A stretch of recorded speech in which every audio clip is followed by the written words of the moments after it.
धारिता आवेश तथा विभव के अनुपात को धारिता कहते हैं। इसे C से प्रदर्शित करते हैं।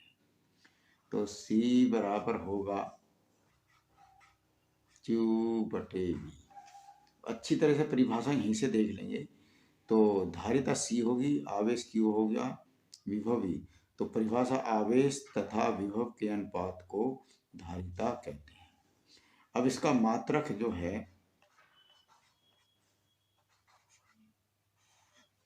मात्रक ऊपर क्या है, कूलाम। तो आवेश है तो इसका मात्रक कूलाम होगा, नीचे V है तो इसका मात्रक वोल्ट होगा, विभव है। तो अब इसको हम क्या लिख सकते हैं, ये कूलाम प्रति वोल्ट होता है फैराड, इसको बोलते हैं फैराड। इसका मात्रक होता है, जो ओरिजिनल मात्रक है, फैराड। परंतु फैराड किसके बराबर हो सकता है, कूलाम प्रति वोल्ट। तो कूलाम प्रति वोल्ट जो है बराबर होता है, बहुविकल्प में पूछ लेता है। अब यहाँ इसका वीमा सूत्र जो होता है, सबसे पहले हमें इसका सूत्र लिखना पड़ता है। तो C बराबर होगा Q/V। अब हम जानते हैं Q बराबर होता है IT और V विभवांतर या विभव W/Q। तो अब यहाँ पर मान रखेंगे, तो Q तो ऐसे ही रहने दें, V का मान होगा W/Q। अब Q नीचे है तो ये ऊपर आ जाएगा। जब ऊपर आने पर क्या होगा, यहाँ पर Q²/W। और Q का मान क्या है, Q बराबर होता है IT। तो यहाँ पर I × T का वर्ग हो जाएगा, यहाँ पर W हो जाएगा। बहुत ही अच्छी तरह से। तो यहाँ पर क्या हुआ, यहाँ I² और T² हो जाएगा W। अब I की जो विमा होती है वो A होती है, यहाँ पर A लिखेंगे। और यहाँ पर ये T है तो T समय है तो इसकी विमा कैपिटल T होती है। तो स्क्वायर चलता रहेगा इन पर। अब नीचे जो कार्य है, कार्य की विमा होती है M/L की 2 और T की 2। अब हम इसे अच्छी तरह से कर लें, समझ लेंगे, क्योंकि अब हम क्या करेंगे इसको, तो C बराबर ऐसे लिखेंगे। सबसे पहले M है, ये M जाके ऊपर -1 हो जाएगा, L ये रहा। तो L जो है एक ही है, तो L की घात -2 हो जाएगा। अब ये T है, T माइनस का है तो ऊपर जाकर प्लस का T की घात 4 हो जाएगा। अब क्या बचा हमारे पास, एक ही दो। तो इस प्रकार से ये हमारी जो है फैराड अर्थात धारिता की विमा है। आवेशित चालक की स्थितिज ऊर्जा का व्यंजक बहुत ज्यादा इंपॉर्टेंट है। ये 3 पदों में सिद्ध करा जा सकता है। तो पहले आवेशित चालक की स्थितिज ऊर्जा को समझेंगे। जब भी किसी चालक को आवेशित किया जाता है तो उसको आवेशित करने में कुछ कार्य करना पड़ता है। यही कार्य आवेशित चालक की स्थितिज ऊर्जा होती है। माना कोई भी चालक है और हमने इसको आवेश दिया, तो शुरू प्रारंभ में उसका विभव 0 था, तो V1 = 0 हो गया। अभी नहीं दिया, अभी माना कोई चालक है, इसको आवेश नहीं दिया तो उसका विभव 0 है, और उसको आवेश दे दिया तो उसको आवेश देने पर उसका विभव V हो गया। तो दोनों स्थिति में औसत विभव निकालना पड़ेगा।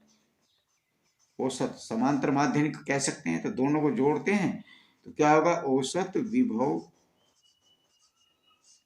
बराबर होगा V1 + V2/2। अब यहाँ पर जो होगा, ये पहला 0 है और दूसरा V है /2। ये औसत विभव हुआ।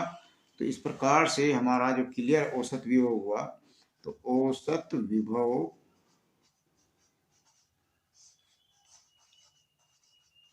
हमारा हुआ V/2। अब आवेश चालक को आवेशित करने में कुछ कार्य करना पड़ता है। तो किया गया कार्य,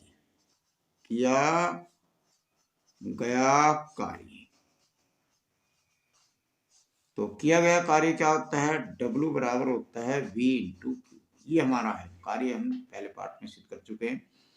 तो अब ये देखना है, तो यहाँ पर जो कार्य होगा ये V है, तो औसत विभव है ये, क्योंकि लगातार है, औसत विभव। और इधर क्या है, आवेश।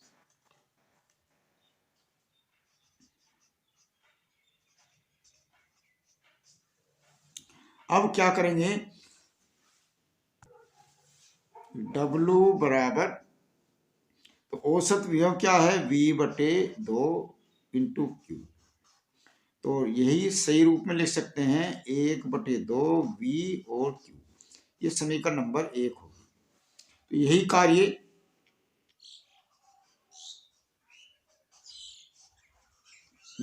कार्य आवेशित चालक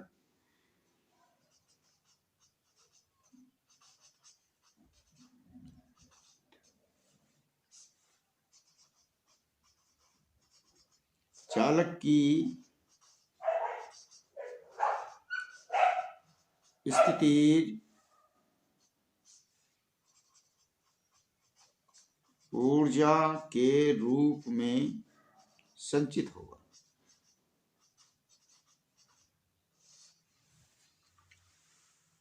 तो इस प्रकार से ये U बराबर 1/2 Q और V हो जाएगा। इसको समीकरण नंबर 1 मान सकते हैं।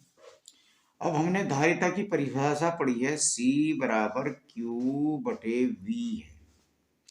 इस V की गुणा इधर कर देंगे तो Q बराबर CV हो जाएगा।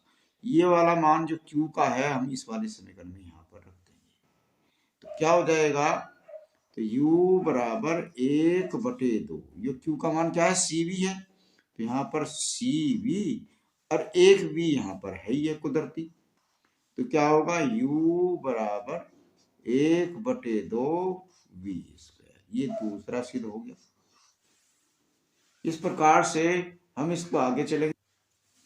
जैसा कि हमें पता है C बराबर Q/V है, तो अब कि हम V का मान रख सकते हैं, तो V बराबर होगा Q/C। तो ये V का मान 1 में रखने पर, एक क्या है, U बराबर 1/2 QV। तो यहाँ पर रख देंगे, ये समीकरण नंबर 1 है, यहाँ पर रखेंगे। तो U बराबर 1/2, यहाँ पर QV का मान क्या है, C/Q। तो यहाँ पर Q/C, तो यहाँ पर Q/C हो जाएगा। तो U बराबर हुआ 1/2, 1Q और 1Q 2/C। ये समीकरण नंबर 3 होगी। इस प्रकार से तीनों हमारे अच्छी तरह से सिद्ध हो चुके हैं।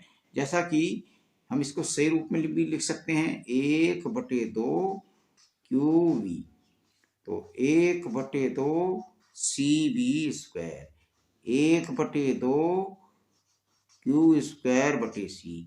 ये हमारा इस प्रकार से क्वेश्चन हो गया, और इसको बहुत ही अच्छी तरह से याद करेंगे।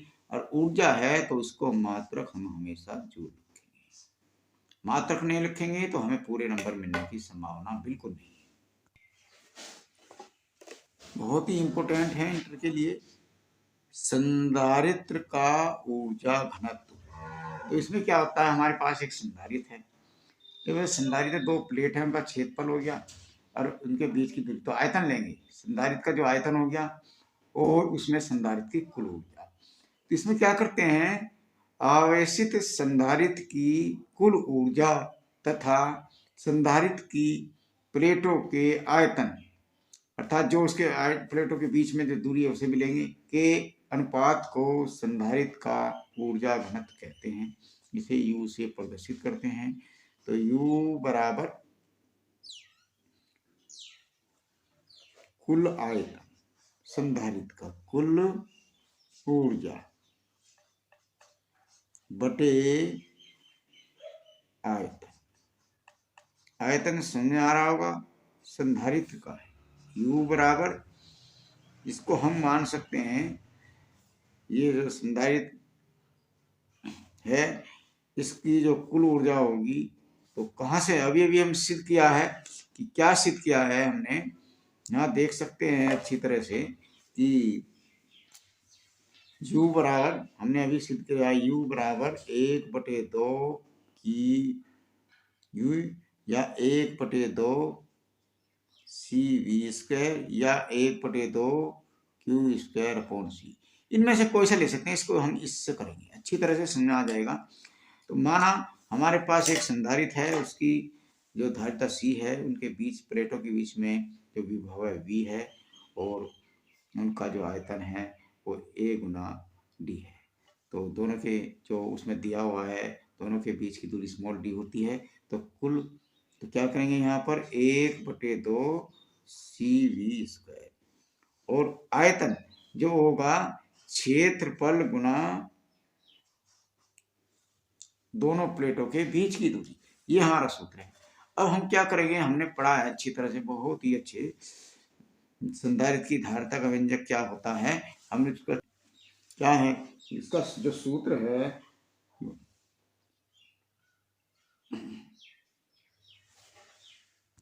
सूत्र इसका जो है वो है K एप्सिलॉन A/D, ये इसका सूत्र है C का, जो हम सिद्ध किया है।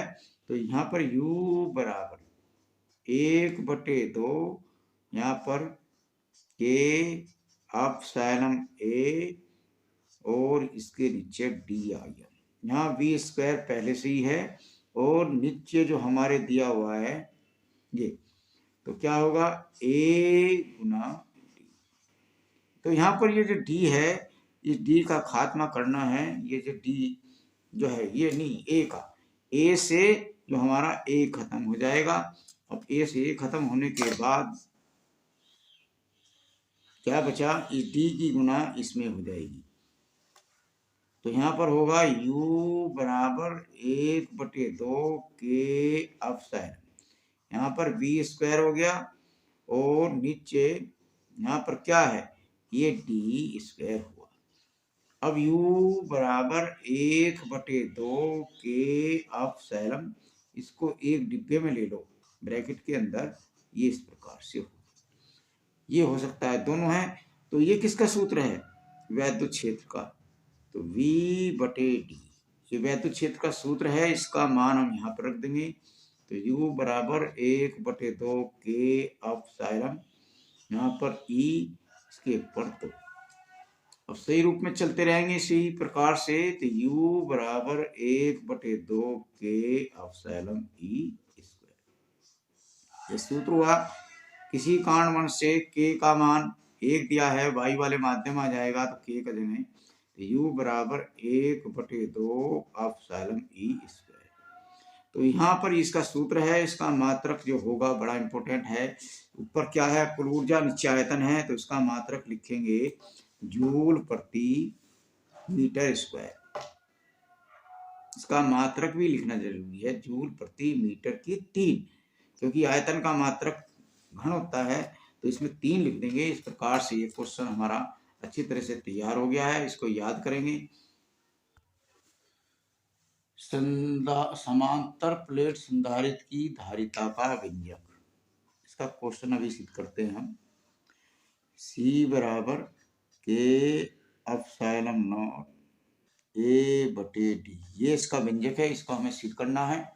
माना हमारे पास एक संधारित्र की 2 प्लेटें हैं, ये P1 है और ये P2 प्लेट है। दोनों का क्षेत्रफल कैपिटल A है, और दोनों के बीच में परावैद्युतांक K भरा हुआ है, और दोनों के बीच की दूरी स्मॉल d है। इसमें हमने P1 प्लेट को +Q आवेश दिया, तो इस प्लेट के अंदर की ओर +Q आवेश उत्पन्न हो गया। प्रेरण की क्रिया के द्वारा P2 प्लेट के अंदर ऋण आवेश उत्पन्न हुआ, और इस प्लेट के बाहर की ओर प्लस आवेश उत्पन्न होता है और इसको हम धरती या पृथ्वी से जोड़ देंगे तो उसमें चला जाएगा। अर्थ बोलते हैं इसको। पृथ्वी में जोड़ दिया तो उसमें चला गया। दोनों प्लेटों के बीच में विभवांतर V हुआ, प्लस से माइनस की ओर इसमें वैद्युत क्षेत्र उत्पन्न हुआ। तो अब जो हमने पढ़ा है इसमें क्या है, एक प्लेट है, एक संधारित्र है, दोनों इस संधारित्र की दोनों प्लेटों का क्षेत्रफल A और इन दोनों प्लेटों के बीच की दूरी स्मॉल d, और हमने क्या किया, इसमें एक प्लस Q आवेश दिया, प्लस को इसके अंदर हो, प्लस Q आवेश उत्पन्न हो गया। प्रेरण की क्रिया के द्वारा दूसरी प्लेट जो P2 है इसमें ऋण आवेश उत्पन्न हुआ और भार की ओर जो प्लस आवेश उत्पन्न होता है उसको पृथ्वी से जोड़ देते तो उसमें चला जाता है। दोनों प्लेटों के बीच में विभवांतर जो V हुआ और वैद्युत क्षेत्र जो है E है। इस प्रकार से इन दोनों प्लेटों के कारण इसमें उत्पन्न वैद्युत क्षेत्र का व्यंजक क्या होता है, हमने पढ़ा है इसको अच्छी तरह से। तो E बराबर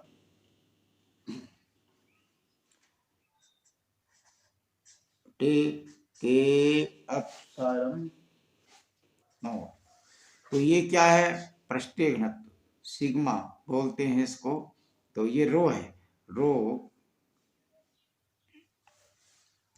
ये जो है पृष्ठीय घनत्व सिग्मा, इसको बोलते हैं सिग्मा। तो अब ये जो है समीकरण नंबर हमारी 1 हो गई। और जो सिग्मा है इसका पृष्ठीय घनत्व इसका होता है Q/A। इसका मान हम रख देंगे तो इसका मतलब क्या होता है Q/A। तो यहाँ पर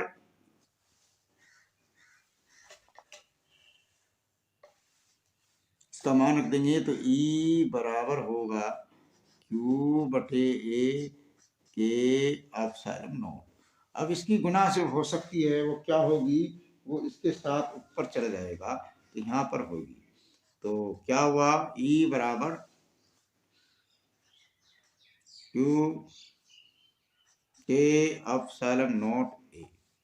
ये हमारी जो समीकरण नंबर होगी। तो अब हमने पढ़ा है वैद्युत क्षेत्र जो है क्या होता है, विभव प्रवणता के हिसाब से पढ़ा होता है V/D। क्योंकि हमें V का मान प्राप्त करना पड़ेगा धारिता ज्ञात करने के लिए, तो वैद्युत क्षेत्र की तीव्रता ये होती है और विभव प्रवणता में संबंध। तो यहाँ पर वैद्युत क्षेत्र है तो E का मान इसमें रख देंगे समीकरण नंबर 2 में।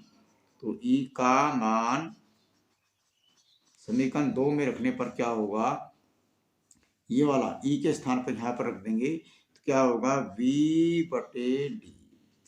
यहाँ पर Q के एप्सिलॉन A। अब क्या करते हैं, ये जहां पर दिया हुआ है ये D ऊपर चला जाएगा तो V बराबर QD/K एप्सिलॉन A। ये समीकरण नंबर हमारी 3 हो गई। इस प्रकार से अब धारिता की जो परिभाषा है वो क्या है, C बराबर Q/V।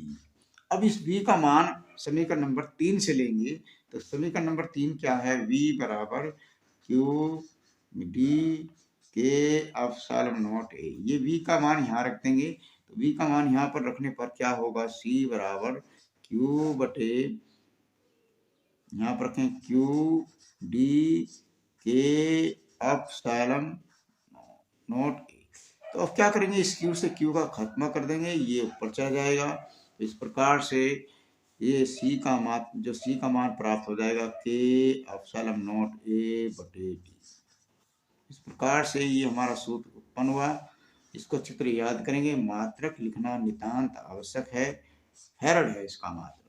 अब धारिता को कैसे बढ़ाया जा सकता है, तो धारिता को बढ़ाने के लिए क्या करते हैं, जो इसकी प्लेटों के बीच की दूरी है, जो प्लेटों के बीच की दूरी ये है, इसको कम करते चले जाते हैं तो धारिता बढ़ती चली जाती है। अगर प्लेटों के बीच की दूरी को बढ़ाते चले जाएंगे तो धारिता कम होती चली जाएगी। इस प्रकार से इस व्यंजक को याद करेंगे, बहुत ही ज़्यादा इम्पोर्टेंट।